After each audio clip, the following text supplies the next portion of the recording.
A two-time NBA champion, a 10-time NBA All-Star, an Olympic gold medalist, and the NBA's all-time three-point leader.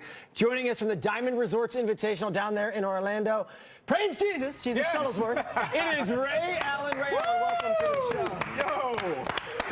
Ray, how you guys doing? We're doing so good. We are so thrilled to have you on here. We're going to talk some football with you. We got 8 teams taking the field this weekend in the divisional round of the playoffs, and as we know, you hit one of the most clutch shots in NBA history when you forced overtime against the Spurs in that 2013 NBA Finals. You changed the course of NBA history with that one shot. So I ask you, Ray Allen, what does the word clutch mean to you in the postseason? Clutch is simple. It's being able to do what you've done your whole life, your whole career, that whole season in that moment when your teammates need you to do it, when the fans are watching, whether you're at home or whether you're on the road. That's what clutch is. It's about doing the simple things over and over again. Now, I want to talk about guys that can talk that talk and walk that walk. Now, you were traded for Gary Payton. You won a title with KG. You went head-to-head with the Mamba. Yeah. Now, we got a young quarterback in this league. His name is Jalen Ramsey for the Jacksonville Jaguars, and he is the current king of trash talk in the NFL. And we expect him to be lively and chirping all day long. Who was the biggest trash talker in the NBA while you played? While I played, I'd have to say Gary Payton, and he certainly backed it up.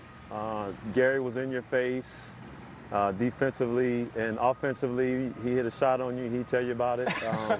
So, I mean, he was an intimidating guy. Gary has great size on him, but he backed up what he did, and in clutch moments he came through for his team. So. He was one of those guys that was very fiery and definitely gave his team that momentum and confidence that they needed. The glove. We all love the glove. Listen, Ray, we all know you showed off your acting chops as Jesus Shuttlesworth in the Spike Lee joint. He Got Game. We love it. We quote it. It's a hell of a recruiting trip you went on in that movie. If you could return to great. Hello. I mean, it was that compared all to your UConn recruiting trip? I bet it didn't. No. I went to... Good answer. If you could return to the big screen, not Ray, even. I hear you. That's where I live, getting in trouble. If you could return to the big screen, and this time, instead of playing a basketball player, what if you played an NFL player, past or present? Who would it be? First of all, I got to say, He Got Game sport a lot of kids recruiting visits. Yes, Because you went to college thinking, some at this table. I'm going to get my He Got Game on. Yeah. And you realize he got no game. No. Yeah. They don't know who I am. I'm on campus. They don't even know I'm here. I'm not going to this school. I would have to say, it would definitely be a receiver. I played receiver growing up, so it definitely had to be a receiver. It would either be, I would say for Hollywood, it's got to be T.O. It's got to be T.O. because I was expecting Jerry Rice. I like that he's such a answer, though. I polarizing like character. Yeah, man. Spike Lee. Yeah, because he's the one that's he's got so much stuff happening, so definitely had to be T.O. I like that right there. Be a great story. Hi, Ray Allen. Thanks so much for joining us today. During your championship runs with Boston, you played in the same sports town as one Tom Brady, who's widely regarded as the GOAT of the NFL. You went against Jordan in your Milwaukee days. You won a ring with LeBron in your Miami days. So I got to ask you, who, in your opinion, is the GOAT of the NBA? Oh. Well, I don't really necessarily think that's ever been a question for me. I've been able to spend a couple of decades playing in the 90s and then going into the 2000s here. And MJ is hands down, to me, the GOAT of all times. He played, I got to say, when you look at his game and you just break it down, I don't think he had any weaknesses.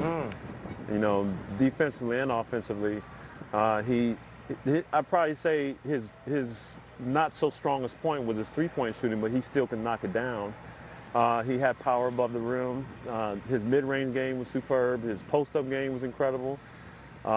His defense was incredible. So, there was not a spot inside of his game that we thought we can beat him on. Thus, the angst that I had every time I was guarding him. You know, I just figured, you know, let me catch him during an off night, and that was very rare. So I still pay homage to him to this day. Well, Ray, let's talk about a different type of GOAT on the basketball court. Let me take you into our world. We have a meeting this morning. We hear Ray Allen's coming on the show. I say, oh, greatest shooter ever. And a much younger person across the room on our staff says, no, it's Steph Curry now. Steph's better than Ray. Let's set everybody straight, all right? You and Steph got to hit one shot to win the game, Game 7. Who's more likely to hit that shot, you or Steph Curry?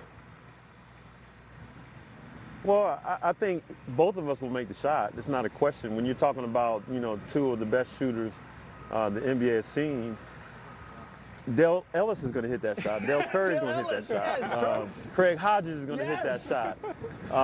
You know, I think about all the great shooters. Dennis Scott, like Reggie Miller. We've had so many great shooters in the league, but what we talk about and what I always try to let people understand is that the way Steph Curry plays the game compared to how I play the game is totally different. You know, him being a point guard, I would compare myself more to Klay Thompson. You know, the way he comes off screens, the way he plays the game, you know, that is more along the fashion of the way I play the game. So each generation, and Nate, you know this, as you move along, you know, I didn't get a chance to see Dr. J. Yeah. So he wasn't high on my list of all-time greats, but he is an all-time great in my favor, but I didn't get the footage and be able to see him. So as these kids grow up, they start seeing the guy that's current, the one that's putting out the information and the highlights at that moment. So it's easy to say whoever's playing now is the all-time greatest at anything, but there's so many greats that the game has kind of given us the example to, or the bar. Like Reggie set the bar for me. If I didn't know what Reggie was doing, I wouldn't know how to do my job exactly. So I just pay homage to the guys that came before me, because without them, I wouldn't be. Okay, I can appreciate that, and that was a political answer. You're my guy, but come on, Barack Obama, give me a real answer. You or Steph Curry, who's a better shooter? Just I told you. Just real quick. Listen, Nate, I'm going to make every shot you give me, and I believe he's going to do the same thing. I just don't. When you talk about that level, it's like we're going to go shot for shot, toe to toe. You know, Peja Stojakovic is going to do the same thing. So, you know, it really is a matter of what you want. Right. All day. I mean, you're talking about guys that put it in. Because he is. All right, you are playing in the Diamond Resorts Invitational this weekend right behind you. It looks awesome. And it's an annual golf tournament with a great cause. It benefits Florida Hospital Weather's for Children. Nice. Yeah, so where can we find the coverage of the tourney, and why is that event so special to you, Ray? Well, the coverage will be on the Golf Channel this week. I don't know the exact times, but it's extremely, you know, fun. You know, when you walk through the locker room, you get to be around, you know, other celebrated athletes, Hall of Famers in every genre. There's entertainers here. There's actors here. There's LPGA Tour players here. There's PGA or Senior Tour players here, the Champions Tour. So it's interesting. Like to my right now, there's a driving range, and when I walk down there, I get the opportunity to watch all these great athletes and then just learn from them. You know, that's to me is like I'm a person who's competed my whole life, so I get to see through the lens of other people when they compete in golf. That's awesome, man. Well, Ray Allen, I appreciate it, man. I've been knowing you for a long time. Continued success off the court. Yes, sir. You're an absolute legend, man. Thank you so much. Ray Allen, folks. I'm a legend. And Thanks, from Nate. a guy who never choked, I have something. There's a picture of a guy that choked earlier. Do we have that still shot? That is harsh. Nerd ball. Hammer. I'm going to take my shot when I need to take my shot. Hammer, you should have made the play. You should have shot like Ray Allen in the lightning round. You're being mean. It's all right. I love you, Hammer.